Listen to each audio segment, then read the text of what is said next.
Experience certificate प्रस्तुत किया था, उसके खिलाफ हमने एफआईआर की है। इनके खिलाफ में एफआईआर क्यों नहीं की गई? 6 एग्जीक्यूटिव इंजीनियर को सस्पेंड किया है। उन्होंने फर्जी दस्तावेज के आधार पर काम प्राप्त किया। एक तो 60% वाला कोई कमिटमेंट नहीं था। माननीय अध्यक्ष महोदय, मंत्री जी ने ये कहा है कि मैं सदन के सामने ये स्पष्ट रूप से कहूंगा, किसी भी ठेकेदार का जब तक काम पूरा नहीं होगा 70% से अधिक भुगतान नहीं करेंगे। मैंने कहा कि 60% वाली बात नहीं थी, मैंने ये नहीं कहा कि 70% वाली बात नहीं थी। ये आपके वक्तव्य है माननीय मंत्री जी। दोनों बात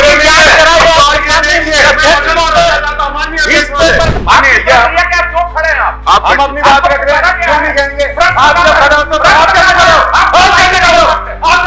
विधानसभा की मर्यादा है, विधानसभा में बोलने का तरीका है। विधानसभा सड़क नहीं है कि आप भाषण देने आ रहे हो। पहली बार मध्य भारत का सबसे एडवांस 3 टेस्ला MRI। सारी स्कैनिंग 6 से 10 मिनट में हो जाती है, जहां आम MRI मशीन 45 से 1 घंटे लेती है। GT diagnostic, near Nehru Nagar square, Priyadarshini परिसर, भिलाई।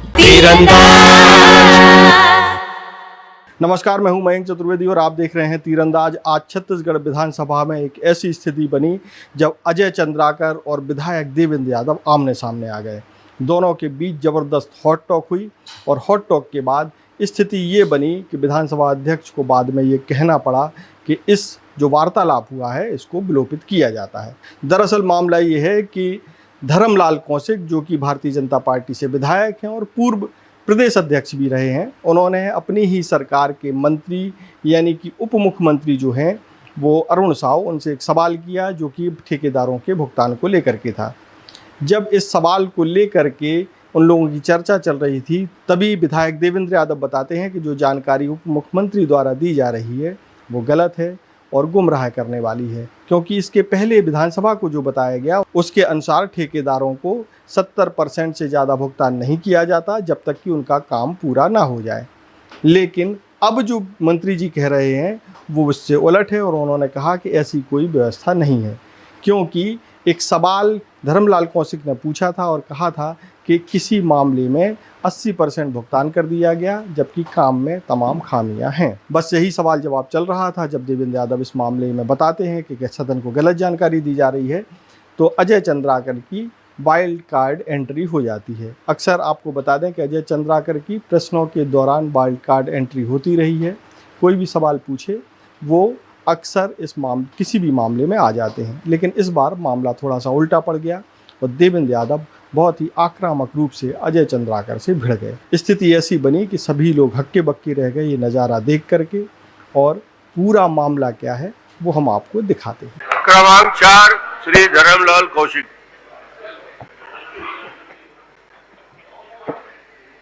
माननीय अध्यक्ष महोदय, आपके माध्यम से माननीय उप मुख्यमंत्री जी से मैं पूछना चाहता हूं कि कुछ संस्थाओं के द्वारा जिस प्रकार से कूट रचित दस्तावेज और फर्जी दस्तावेज के आधार पर उन्होंने काम प्राप्त किए और वो बाद में प्रमाणित भी हुए, तो मैं आपसे ये पूछना चाहता हूं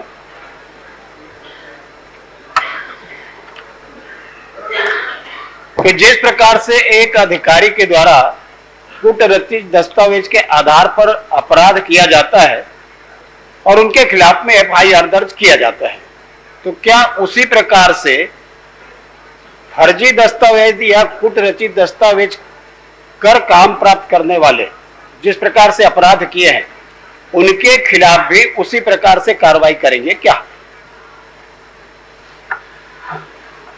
जल जीवन मिशन को लेकर जो अपेक्स कमेटी है, उस कमेटी ने जो फर्म है उसने फौज एक्सपीरियंस सर्टिफिकेट के आधार पर मल्टी विलेज स्कीम का टेंडर प्राप्त किया, उसके खिलाफ एफआईआर करने की अनुशंसा की और बाकी के जो अनुबंध थे कुल मिला के 12 अनुबंध उन सबको निरस्त करने का अनुशंसा किया और उस आधार पर हमने कार्यवाही की। 12 अनुबंध निरस्त किए और जो मुख्य एजेंसी थी उसके खिलाफ एफआईआर दर्ज किया है। ब्लैक लिस्टिंग के लिए शोकॉज नोटिस दिया और जो अपेक्स कमेटी के रिकमेंडेशन थे उसके खिलाफ सभी 7 फर्मों ने उच्च न्यायालय में याचिका दायर की और जो ब्लैक लिस्टिंग के लिए नोटिस था 3/9/2024 का और 17/2/2025 का जो रिकमेंडेशन था अपेक्स कमेटी का, दोनों को माननीय उच्च न्यायालय ने सेटिसाइड किया और मुख्य सचिव को उस पर विचार करके निर्णय करने के लिए कहा है और अब सरकार ने तय किया है उसके खिलाफ अपील करने का। तो वो प्रक्रियाधीन है।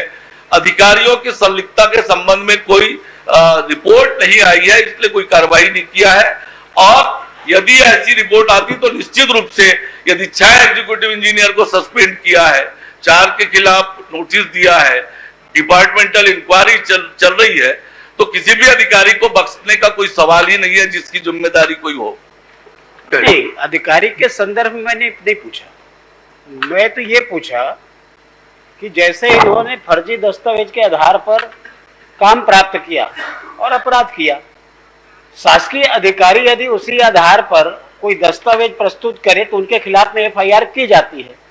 इनके खिलाफ में एफआईआर क्यों नहीं की गई है? जब इसको प्रमाणित पाया गया है और उच्च स्तरीय जो जांच कमेटी उसमें केवल आपने एक के खिलाफ में किया है, बाकी के खिलाफ में आपने नहीं किया है। तो बाकी के खिलाफ में नहीं किया है तो आपने जो कोर्ट का हवाला दिया कि हाई कोर्ट में जो मामला पेंडिंग है, तो हाई कोर्ट के जो मामला पेंडिंग है वो जो लंबित मामले हैं उसके निराकरण आपके अनुसार से अभी निराकरण नहीं हुआ है, लेकिन अधिकारियों को दिशा निर्देश हाई कोर्ट के द्वारा प्राप्त हुआ है।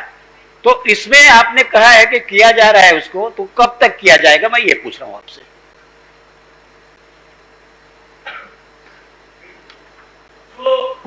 फोर्ज एक्सपीरियंस सर्टिफिकेट प्रस्तुत किया गया था वो मिसर्स विजय सालुके कंपनी के द्वारा था। बाकी की जो 6 एजेंसी है वो ज्वाइंट वेंचर में उन्होंने 12 एग्रीमेंट किए थे। तो जिस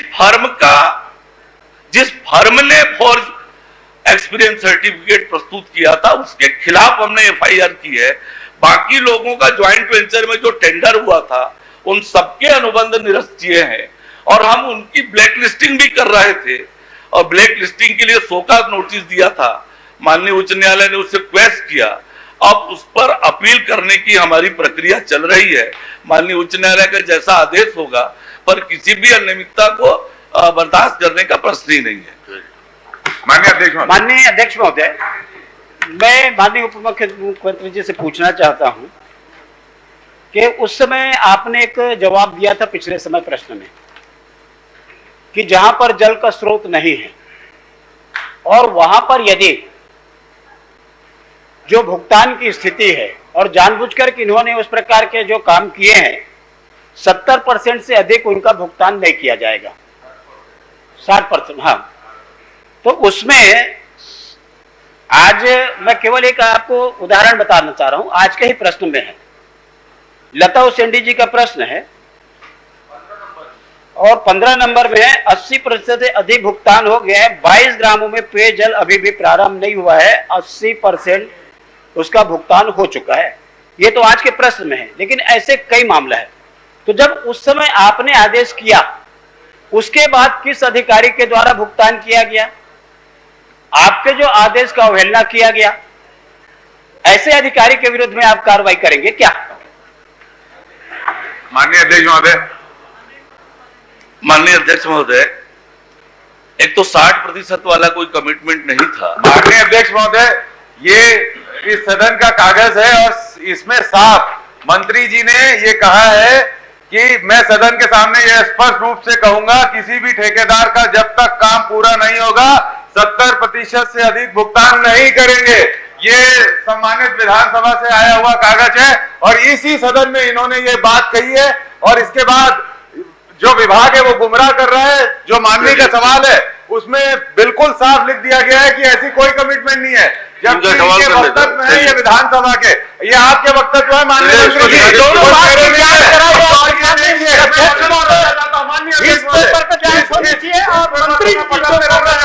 दोनों की जांच होनी चाहिए। कौन सी बात कह रहे हैं? ये पटल पे रखा, ये कागज सही है, ये आप स्पष्ट करें। माननीय अध्यक्ष महोदय, ये ऐसे जनता को गुमराह कर रहे हैं पूरी बात तरह। सुनिए। इसमें विभाग भी मिला और मंत्री जी भी अरे मिले। आप बैठिए, बात तो माननीय, सुनिए। मैं पटल पे रखना चाहता हूँ इस कागज को। आप पहले बात सुनिए। सदन का जो सदन का रिकॉर्ड है उसी को सदन में प्रस्तुत करना चाहते हैं। मैंने कहा कि 60% वाली बात नहीं थी, मैंने ये नहीं कहा कि 70% वाली बात नहीं थी। 70% वाली बात माननीय थी। अध्यक्ष जी, मैं ये पूछना चाहता हूँ, तो विभाग इसमें इस प्रश्न में तो इसका साफ तरीके से ये कह दिया है कि ऐसा कार्रवाई नहीं है। करेंगे क्या? जब 70% सम्मानित कौशिक जी ये पूछ रहे हैं कि ऐसा कोई कमिटमेंट है, तो इस पे विभाग ये जवाब देता है ऐसा कोई कमिटमेंट नहीं है। ये तो कह रहे हैं, चिल्ला रहे हैं। मानिए क्या क्यों खड़े हैं आप? हम अपनी बात रख रहे हैं, क्यों नहीं कहेंगे? आप जो खड़े हो तो आप कैसे करो? आप कैसे करो? आप कैसे करो? आप कैसे करो? देखिए, जनता की बातें करेंगे। देखिए, आज यहाँ विभाग आप को क्या कर रहे हैं? बैठिए। मंत्री क्या कर रहे हैं? हम बोले नहीं। आप बैठिए। चुप देखिए, चुप बैठो। आप बैठिए, बैठिए।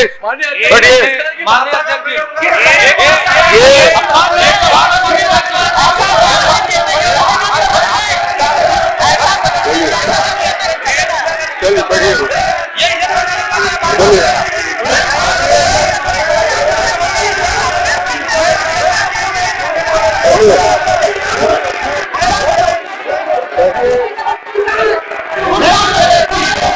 तो ये थे अजय चंद्राकर वर्सेस देवेंद्र यादव, जो कि विधानसभा में आज भिड़ गए। इस पूरे मामले के बाद जो विधानसभा अध्यक्ष हैं यानी कि रमन सिंह जी, उन्होंने कहा कि भाई इस पूरी प्रक्रिया को, जो विवाद का जो पीरियड है, विवाद की जो बातें हैं, उसको सदन की कार्रवाई से विलोपित किया जा रहा है। जो प्रश्नकाल का महत्व पूरा छत्तीसगढ़ देखता है, विधानसभा की मर्यादा है, विधानसभा में बोलने का तरीका है, विधानसभा सड़क नहीं है कि आप भाषण देने आ रहे हो। इसलिए मेरा सभी सदस्यों से आग्रह, आप तो दूसरी बार जीत के आए, सीनियर है, तो सभी सदस्यों से आग्रह है कि विधानसभा की मर्यादा पूरा छत्तीसगढ़, पूरा देश देख रहा है, और इस प्रकार के लहजे में यदि बातचीत विधानसभा में होगी तो ये सड़क, इसलिए मैं सबसे आग्रह करूंगा कि जो भी विषय है अपनी बात को रखें, मगर उसमें इस बात का ध्यान रखें कि सीधे सदस्य आपस में बात ना करें। आसंदी को देखकर, आप एक दूसरे को देखकर बात करने का ये जगह नहीं है। आसंदी को सीधा संबोधित करिए। और इस प्रश्न में काफी समय निकल गया, बाकी भी जवाब आ गया, सबको माननीय धन्यवाद। अध्यक्ष महोदय, बहुत महत्वपूर्ण। चलिए अब बैठिए। आप प्रश्नकर्ता खड़ा है, आपके माध्यम से यही मांग, आपको मालूम होना चाहिए, बैठे खड़े हैं वो। माननीय अध्यक्ष महोदय, माननीय मंत्री जी, 17 फरवरी 2025 के बाद जिन संस्थाओं को आपके आदेश के बाद में जो भुगतान किया गया और जिस अधिकारी ने भुगतान किया, मैंने उसके संबंध में कहा कि उनके खिलाफ में कार्रवाई। दूसरी बात यह है कि उस समय 13 कंपनी का नाम आया था। उच्च स्तरीय पावर कमेटी ने केवल 7 का अनुशंसा किया, लेकिन जो 6 है, Anand consultant Patna Bihar, messrs Bansal infrastructure Raipur, K Nair Bhandara Maharashtra, NIT developers Patna Bihar, PM enterprises Bilaspur, OFA कंटल जैसे रायपुर, इनके खिलाफ में जो अनुशंसा नहीं आई और उसके कारण में इनके खिलाफ में आपने कोई कार्रवाई की आज घोषणा नहीं की है, या जो आपका जवाब आया है उसमें नहीं है। मैं आपसे ये पूछना चाहता हूं कि जब उस 13 में से सेम प्रकरण में दोषी पाया गया, इनके खिलाफ भी ये पाया गया कि फर्जी दस्तावेज के आधार पर इन्होंने काम प्राप्त किया, तो केवल उन्होंने अनुशंसा नहीं किया इसलिए उसके खिलाफ में कोई कार्रवाई आप नहीं करेंगे। मैं आपसे आग्रह करना चाहता हूं कि यदि सेम मामला है, जिस प्रकार से उस कंपनी ने काम प्राप्त किया फर्जी दस्तावेज के आधार पर, कुटरचित दस्तावेज का, ये नाम सभी का उसमें है, तो इनके खिलाफ कार्रवाई करने का, और दूसरा जो अधिकारी ने जो पेमेंट किया, आदेश का जो अवहेलना किया, इन दोनों में आप क्या कार्रवाई करने वाले और कब करेंगे? माननीय अध्यक्ष महोदय, 24/3/2025 को संचालक जनजीवन मिशन ने एक आदेश सभी जिला जल स्वच्छता मिशन के अध्यक्ष और सचिव, इन सबको पत्र लिखा और पत्र में यह स्पष्ट रूप से निर्देशित किया कि एकल ग्राम योजना अंतर्गत उन कार्यों में देखो जिसमें आवश्यक सफल स्रोत उपलब्ध हो चुका है एवं पानी टंकी एवं अन्य कार्यों की पूर्णता निकट भविष्य में हो जाएगी एवं योजना से पेयजल प्रारंभ कर दिया जाएगा, ऐसी योजनाओं में कार्य का 70% की राशि से अधिक का भुगतान न करें। इस निर्देश का किसी ने अवहेलना करके भुगतान किया है तो निश्चित रूप से उस पर कार्रवाई करेंगे, जांच करने के उपरांत। माननीय सदस्यों ने जो असंसदीय वार्तालाप हुआ है उसे मैं कार्रवाई से विलोपित करता हूं। कृपया सदस्यों से अनुरोध है आपस में सीधे संवाद न करें और संसदीय मर्यादा का पालन करते हुए विधानसभा की गरिमा को बढ़ाने में आप करें। रजत जयंती वर्ष में पूरे हिंदुस्तान में हम उदाहरण देते हैं, इसलिए उदाहरण प्रस्तुत करें, नया उदाहरण देने की जरूरत नहीं। तो ये था आज की विधानसभा का सबसे हॉट मुद्दा। देश और दुनिया की ताज़ा तरीन खबरों से जुड़े रहने के लिए आप तीरंदाज को सब्सक्राइब करना बिल्कुल ना भूलें और बेल आइकन को जरूर प्रेस कर लें। और अगर आप हमारे इस वीडियो को हमारे फेसबुक पेज पर देख रहे हैं तो कृपया करके उसे भी फॉलो कर लें। नमस्कार। खुश है तो कोई खुशी मना ले, छोटा बड़ा केक मंगा ले, संगम में मिलता है बढ़िया केक, संगम में मिलता है बढ़िया केक। तीरंदाज।